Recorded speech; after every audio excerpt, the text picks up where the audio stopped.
When the fire investigators finished their report, they told Helen something that changed everything. This wasn't an electrical fire. Someone deliberately set your house on fire. After losing everything she owned, Helen had to face that someone wanted to destroy her life. But what Helen discovered next about who started the fire and why will shock you. The person who burned down her house was someone she trusted completely, and their motive was something she never saw coming. See, we think house fires are accidents, faulty wiring, forgotten candles, acts of God that randomly destroy people's lives.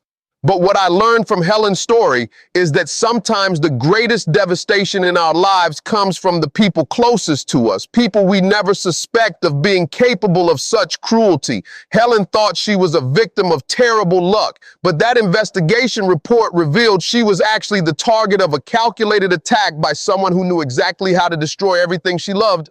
Let me tell you about Helen Rodriguez from Tucson. She's 48 years old, works as a veterinary technician, never married, but devoted to her career and her home. For 15 years, Helen had built what she considered the perfect life, a beautiful house she'd renovated herself, a thriving garden, and Buddy, her 8-year-old golden retriever who was her constant companion. Helen's house was her pride and joy. She'd bought it as a fixer-upper and spent weekends transforming it into her dream home. Every room told a story, family photos spanning 3 generations, handmade quilts from her grandmother, art collected from travels around the world. My house was my autobiography, Helen tells me. Every corner held memories. Every piece of furniture had a story. I'd spent 15 years creating a space that was completely mine. Helen's routine was predictable and comforting. She'd leave for work at the veterinary clinic each morning at 7 a.m., knowing Buddy would spend his day napping in his favorite sunny spot by the kitchen window, waiting for her return at 6 p.m. for their evening walk. Buddy was my family, Helen explains. We had our routines, our rituals, our communication. He knew when I was sad, when I was stressed, when I needed comfort. He was more than a pet. He was my best friend. Helen thought she was living safely and securely. She had good relationships with neighbors, no enemies, no drama in her life. She was the kind of person who helped others, volunteered at animal shelters, and minded her own business. But on October 15th, everything Helen had built over 15 years would be destroyed in less than 2 hours. Helen was working at the clinic when her neighbor, Mrs. Patterson, called at 2:30 p.m. screaming, "Helen, your house is on fire. The fire department is here, but the flames are huge." I dropped the phone and ran, Helen recalls. I drove home going 80 miles an hour, praying that Buddy had somehow gotten out, that the damage wasn't as bad as it sounded. What Helen found when she arrived destroyed her. Her house was completely engulfed in flames. Fire trucks surrounded the property, but the fire was too advanced to save anything. Neighbors stood watching her life burn, some crying, some trying to comfort her. The fire chief pulled me aside and said, "Ma'am, I'm sorry, but your dog didn't make it. We found him by the back door. It looks like he was trying to get out yet," Helen remembers. That's when I collapsed. Everything I owned was burning, but losing Buddy broke something in me that possessions never could have. Helen watched her entire life turn to ash. Family photos, grandmother's jewelry, her collection of veterinary textbooks, furniture she'd refinished, clothes that held memories, everything reduced to nothing in less than 2 hours. I stood there watching 15 years of my life disappear, Helen says. I had the clothes on my back, my purse, my car, and nothing else. No home, no possessions, no Buddy. I felt like I died but was still breathing. The Red Cross put Helen in a hotel room and gave her a small emergency fund for immediate needs. But Helen was in shock, unable to process the magnitude of what she'd lost. For 3 days, Helen sat in that hotel room, staring at the wall, replaying the fire in her mind, wondering what she could have done differently. A week after the fire, Fire Marshal Johnson called Helen with news that changed everything. "Mrs. Rodriguez, we've completed our investigation. This wasn't an electrical fire or an accident. Someone used accelerant to start this fire deliberately. Your house was burned down intentionally." Helen couldn't process what she was hearing. "Who would want to burn down my house? I don't have enemies. I help people. I volunteer. I keep to myself." Marshal Johnson explained that the fire had started in 3 different locations using gasoline, indicating someone with knowledge of how to ensure maximum destruction. The arsonist had also cut Helen's phone lines and disabled her security system. This was planned and executed by someone who knew your routine, knew when you'd be at work, and knew how to destroy your house completely, Johnson told her. Helen felt more violated than devastated. Someone had deliberately targeted her life for destruction, but she couldn't imagine who or why. The investigation continued for weeks. Helen worked with detectives, provided lists of anyone who had access to her house, anyone who might have grievances against her. The list was impossibly short. Helen lived quietly and had few conflicts with anyone. Then Detective Martinez called with information that shattered Helen's understanding of her life. "Mrs. Rodriguez, we have an arrest, but I need to prepare you. This is going to be shocking." When Helen called me after learning who had burned down her house, I heard something I'd never heard before, the voice of someone whose trust in human nature had been completely destroyed. "Helen," I told her, "what happened to you is beyond normal betrayal. Someone you trusted used that trust to destroy everything you loved. That kind of calculated cruelty is rare, and it's not something you could have prevented or predicted." I shared with her something I learned about recovery from intentional harm. When someone accidentally destroys your life, you can forgive and move forward. When someone deliberately destroys your life, you're not just recovering from loss, you're recovering from evil. That requires a different kind of healing. But I also understood her deepest struggle. You're questioning everyone and everything now. If this person could fool you so completely, how can you trust anyone again? But Helen, their capacity for deception and cruelty doesn't mean everyone is dangerous. I explained to Helen the difference between caution and paranoia. Caution means learning from this experience to protect yourself better.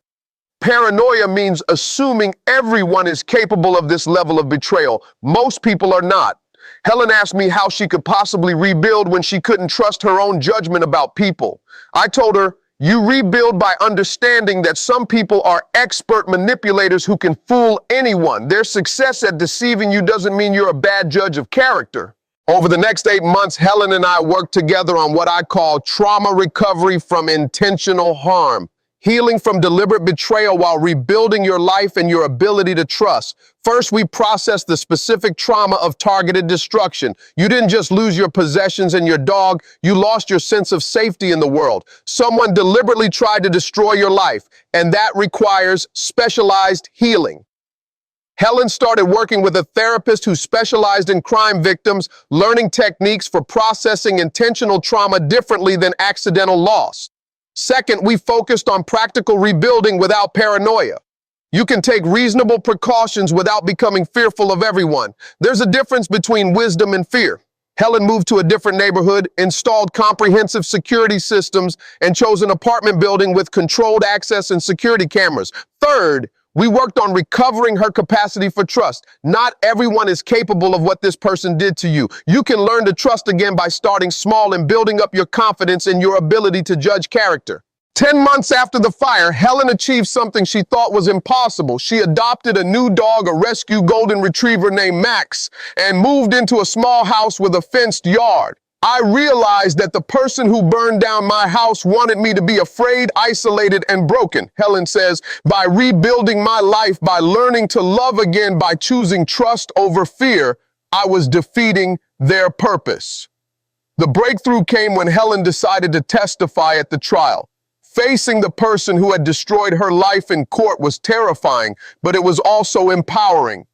I looked them in the eye and realized they weren't this powerful evil force I'd built up in my mind, Helen explains. They were just a damaged person who had made horrible choices. Understanding that helped me stop giving them power over my healing. Helen's rebuilding wasn't about replacing what she'd lost. It was about creating something new. Within a year of the fire, Helen had established a new home with security measures that gave her peace of mind. Max became not a replacement for Buddy, but a new companion with his own personality and place in her heart. She started a support group for victims of arson and intentional property destruction. Helen changed careers using her experience to become a victim's advocate. She developed new friendships built on her post-trauma wisdom about trust and boundaries. Helen also successfully sued her insurance company, which had initially tried to deny her claim, and received a settlement that allowed her to rebuild more securely than before. What Helen taught me through her recovery from targeted destruction is that healing from deliberate harm requires different strategies than healing from accidental loss. Here's what every person facing intentional betrayal or harm needs to know. First, when someone deliberately tries to destroy your life, they're revealing their character, not your vulnerability. You couldn't have prevented what you couldn't have imagined. Second, intentional harm creates trauma that's different from accidental loss. You're not just grieving what you lost, you're processing that someone wanted to cause you pain. Third, rebuilding after intentional destruction isn't about replacing what you lost. It's about creating something new that incorporates the wisdom you've gained. Fourth, you can take reasonable precautions without becoming paranoid. Learning from experience means being smarter, not being afraid of everyone. Fifth, the person who harmed you wanted to break your spirit, not just destroy your possessions. Every step you take toward healing and rebuilding defeats their purpose. Sixth, trust can be rebuilt, but it should be rebuilt wisely. Start small, pay attention to actions over words, and trust your instincts about people's character. Seventh, some people are capable of extraordinary cruelty, but they are the exception, not the rule. Don't let one person's evil make you believe everyone is dangerous. Eighth, recovery from intentional harm often includes finding purpose in helping others who face similar trauma. Your experience becomes wisdom that can help other victims. If you're facing the aftermath of intentional harm right now, remember what Helen learned. The person who tried to destroy you failed if you choose to rebuild. Every day you live fully is a victory over their attempt to break you. Helen lost everything she owned, but she didn't lose everything she was. Her strength, her compassion, her ability to love, none of that could be burned down. The person who destroyed Helen's house was sentenced to 12 years in prison. Helen doesn't think about them anymore. She thinks about Max's morning greetings, her work helping other victims, and the new life she's built that's more secure and purposeful than what she lost. That's not just surviving intentional harm, that's triumphing over it. Remember this, when someone tries to destroy your life, they're betting that you'll stay broken. Your healing and your rebuilding are your ultimate victory over their cruelty. Helen learned what every victim of intentional harm needs to learn. You are stronger than their desire to destroy you, and your capacity to rebuild is greater than their capacity to tear down. Y'all remember that. Your resilience is your revenge. Your recovery is your victory. Your refusal to stay broken is your triumph over everyone who wanted to see you fall. When someone burns down your house, you can build a better one. When someone tries to break your spirit, you can develop an unbreakable one.